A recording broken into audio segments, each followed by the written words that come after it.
Magandang gabi Pilipinas. Sa hangaring mabigyan ng kaginhawa ng pang-araw-araw na paglakbay ng mamamayan, ang pamahalaan ay patuloy pa rin sa paghahanap ng mga solusyon ukol sa problema ng trapiko sa ating mga pangungkulan. Nitong nakaraang Miyerkules, ipinatupad ng pamahalaan ang experimental express trains sa isa sa mga pinakamataong railway sa Metro Manila, ang Metro Rail Transit. Ang nasabing tren ay humihinto lamang sa ilang mga pinakaabalang istasyon para magkaroon ng mas mabilis na pagbiyahe. Ako po, si Cathy San Gabriel. Kasabay nito, nagsagawa rin ang Department of Transportation and Communications ng dry run para sa articulated bus. Ang bus na ito ay ang inaasahang sasagot sa pangangailangan ng ilang mga commuters na nahihirapang sumakay ng MRT dahil sa dami ng pasahero. Pero paano nga ba makakatulong sa mamamayan ang mga bagong proyektong ito? Ako po si Kirby Cristobal. Problema sa transportasyon, commuters at marami pang iba ating pag-uusapan ngayong gabi. Ako po si Attorney Mark Castrodes, samahan po ninyo kami sa isa't kalahating oras ng pagtalakay sa mainit na isyong ito. Dito lamang sa Transport Trial Run, a PTV Special Forum.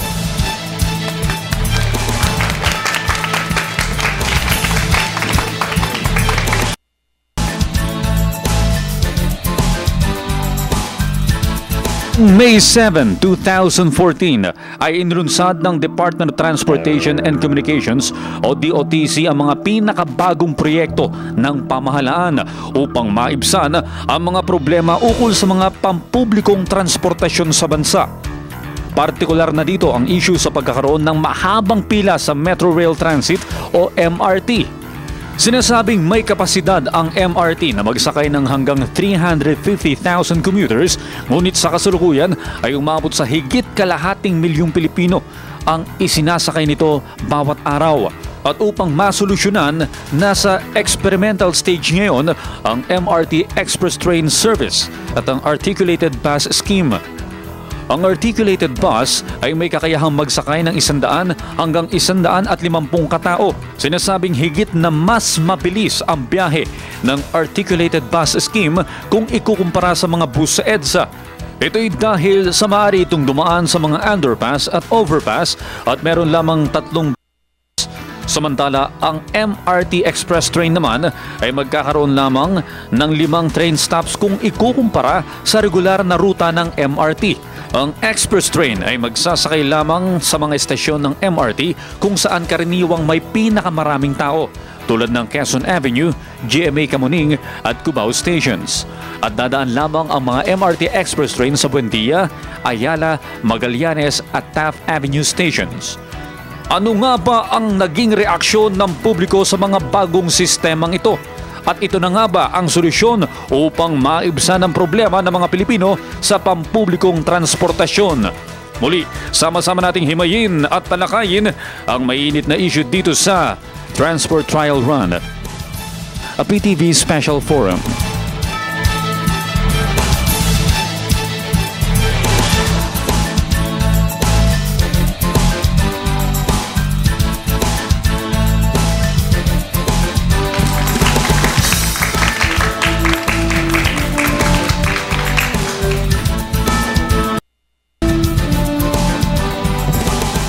Muli isang magandang gabi Pilipinas at mahalaga Mark ang pag-uusapan natin ngayong gabi, ang pagresolba sa mga problemang pangtransportasyon sa pangunahing lansangan, EDSA yan. Oo, itong productivity loss, Cathy, dahil sa hindi epesyenteng transport system ay napakalaki at itong mga bagong solusyon nihain ng DOTC ng gobyerno para masolusyonan ang problema natin sa ating public transport system dapat natin pag-usapan.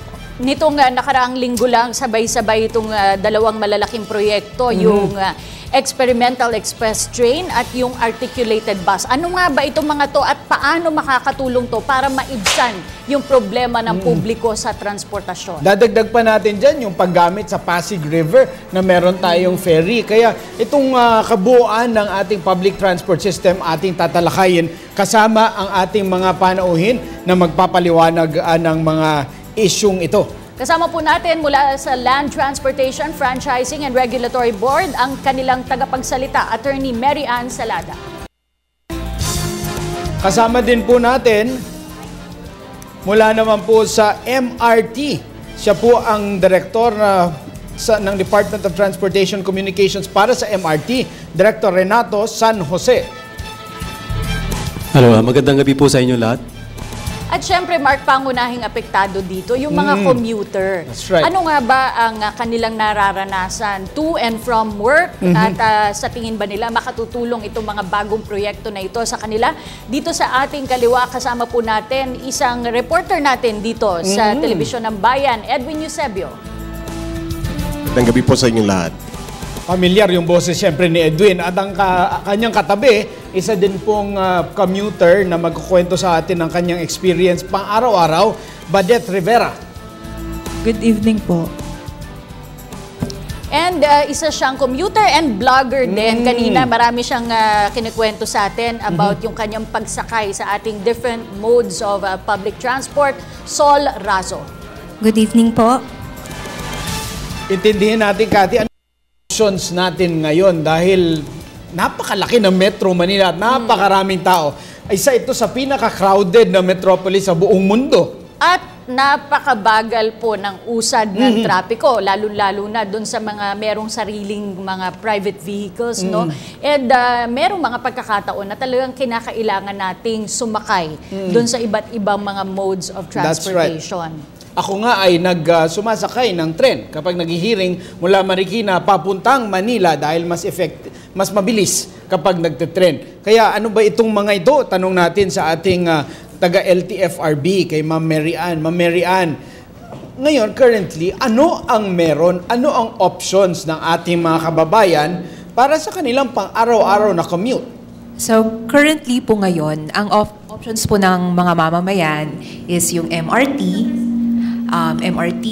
bus, jeep, UVs. Yan po yung mga nakikita natin sa kalsada with the exception of the MRT, of course, kasi nandun po siya sa kanyang release. Yung ano po ngayon, yung ginagawa ng gobyerno is, ganito po kasi yun, di ba, recognize naman po nating lahat na lalo nang dumadami ang tao sa metropolis kasi umaasenso na rin naman tayo. At masikip pa rin yung daan natin at kailangan natin ng mass transport. Ngayon, yung mass transport po, ang kailangan po kasi talaga sa isang booming economy like us is a very good mass transportation system. Which is admittedly, medyo kailangan nating mag-work on it. But in order for us to have a very good mass transport system, we really have to infrastructure building. So yan po, yung infrastructure building po niya yan. The outlook, yung pagtingin po ng ating gobyerno is long-term. Okay, Ma'am Marian, pag-usapan natin yung ating long-term plan at yung ating infrastructure maya-maya laman. So meron kang jeep, meron kang bus, meron kang train. So parang bang it's a little bit of so many options. So many options, pero nagkakaroon pa rin ng problema. Sinasabi mo nga, no, nagkakaroon ng problema sa productivity which also affects the economy. Di ba merong pag-aaral na lumabas dati na bilyon-bilyong piso ang nawawala dahil sa mabagal na usad ng trapiko. And gusto nating malaman, kung napakarami palang options, nasaan ang problema?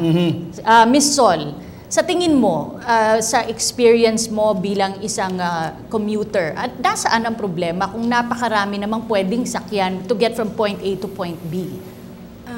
Siguro yung part ng yung discipline and then yung implementation, kung paano ba nila ini-implement, saka kung aware ba lahat ng public regarding dito sa mga options na to.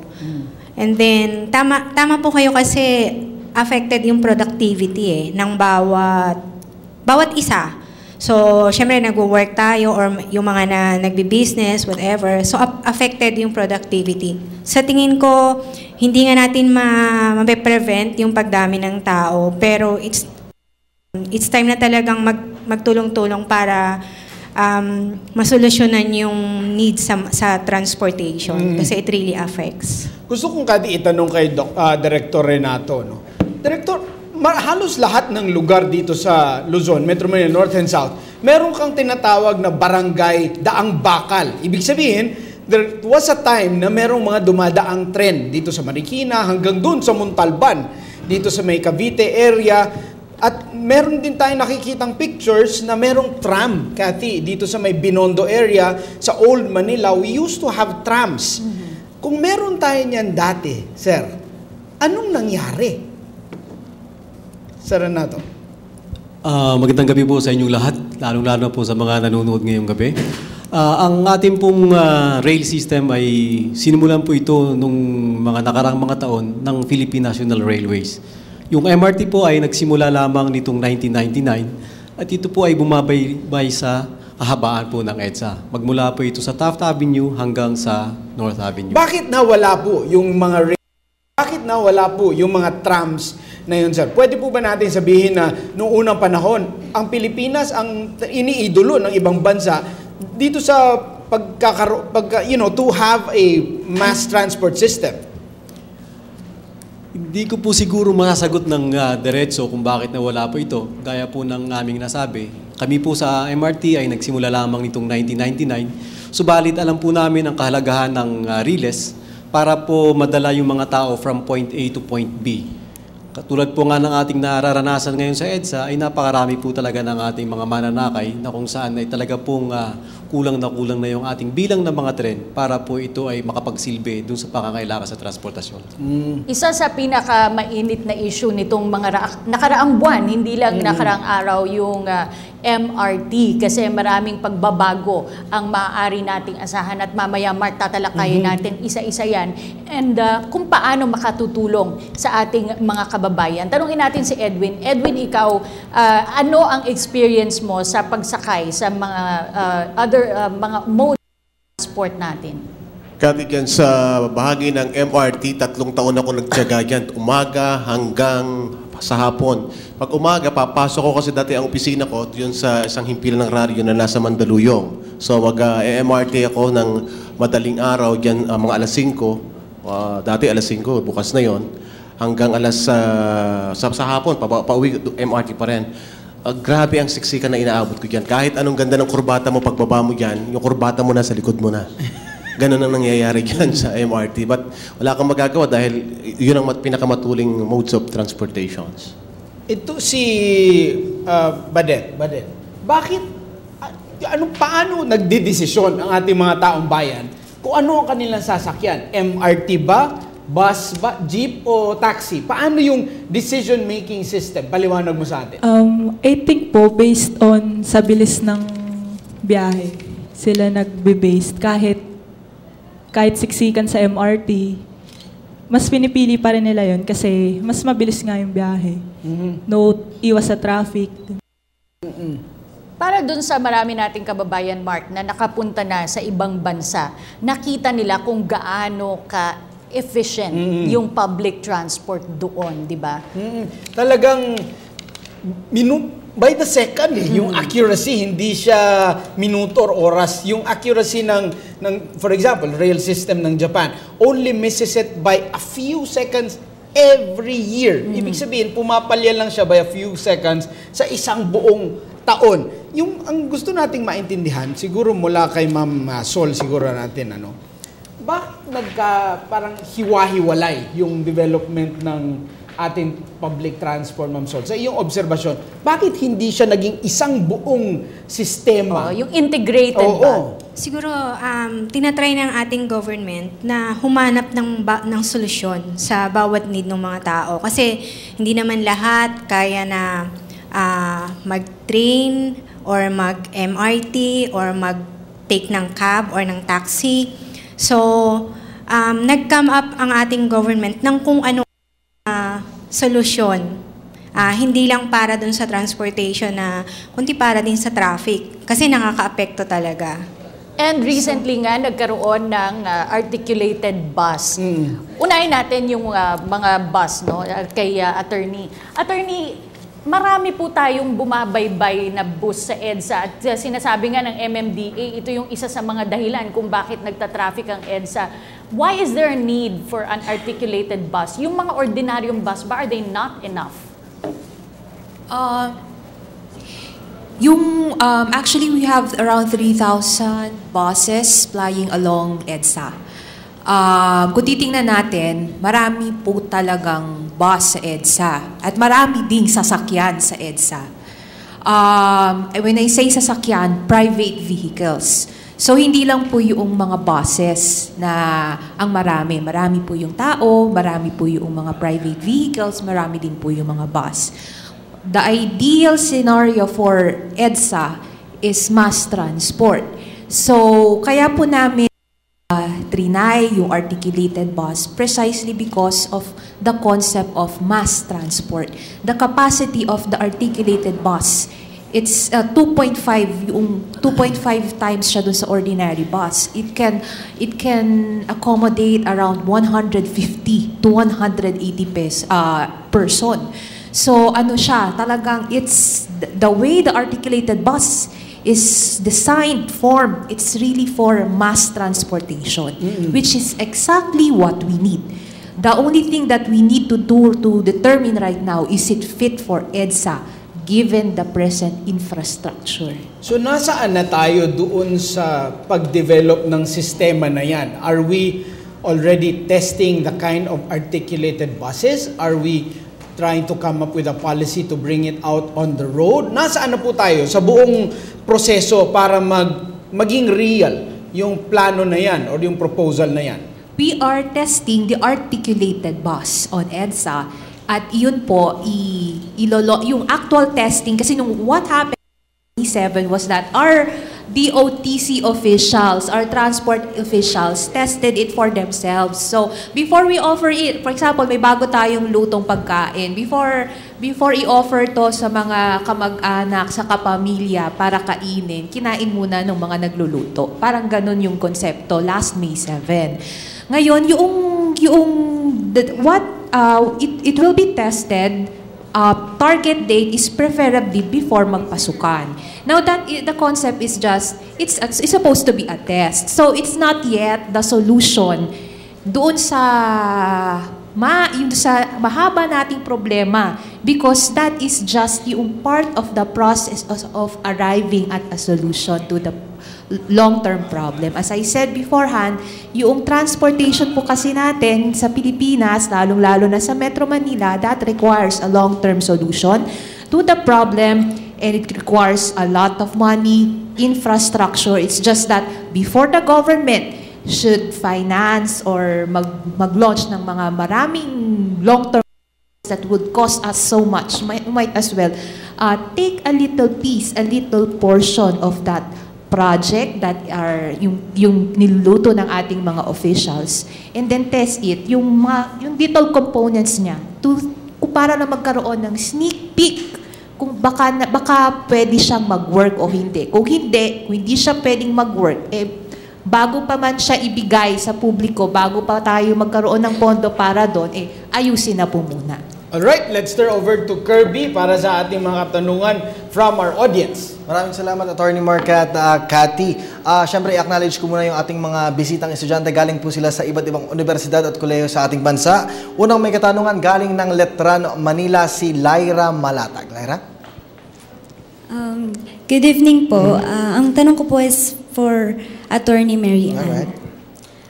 Attorney, ano pong, in terms po sa pamasahe, yung articulated bus, pareho din po ba sa mga ordinary bus po? Yung articulated bus, yung target na passengers niya is MRT passengers. So if it's going to be offered to the public, ang gagawin is ibibigay nyo yung MRT ticket nyo. So ang mangyayari, yung mga MRT passengers natin na may long queues, ibibigay nila yung ticket nila, MRT ticket nila doon sa nagmamanage, doon sa ng bus. At yun yung magiging parang pamasahe nila. So the fare will be corresponding to yung pinakamalayong fare sa MRT. Kasi ang ibibigay mo is yung MRT ticket. Alright, maraming salamat po sa inyo, Attorney Mary Ann. Sunod naman na may katanungan, galing naman ng Sacred Heart College, si Robina Barroso. Robina? Good evening po. Ang tanong ko po ay kay Attorney Mary Ann din po. Pagdating po sa kaligtasan, gaano po kasigurado yung kaligtasan ng mga pasahero kung halimbawa po sa articulated bus po sasakay? The articulated bus is modern. Actually, that's the latest that we have. It's German technology. It is equipped with CCTV, speed limiters, all that we want in our buses right now. Thank you po. Yan, Cathy, lalo kung ano itong articulated bus, sino mag-ooperate ito? Is this going to be government, private? Ito lang ba ay parang doon sa overflow ng MRT? Will it be offered to those who actually did not buy an MRT ticket? Tsaka ito namang experimental express train, saan-saan mga estasyon ito hihinto, magkano ang magiging fare at talaga bang mas magiging mabilis ang pagbiyahe. Yan at marami pang iba sa aming pagbabalik. Diyan lamang po kayo.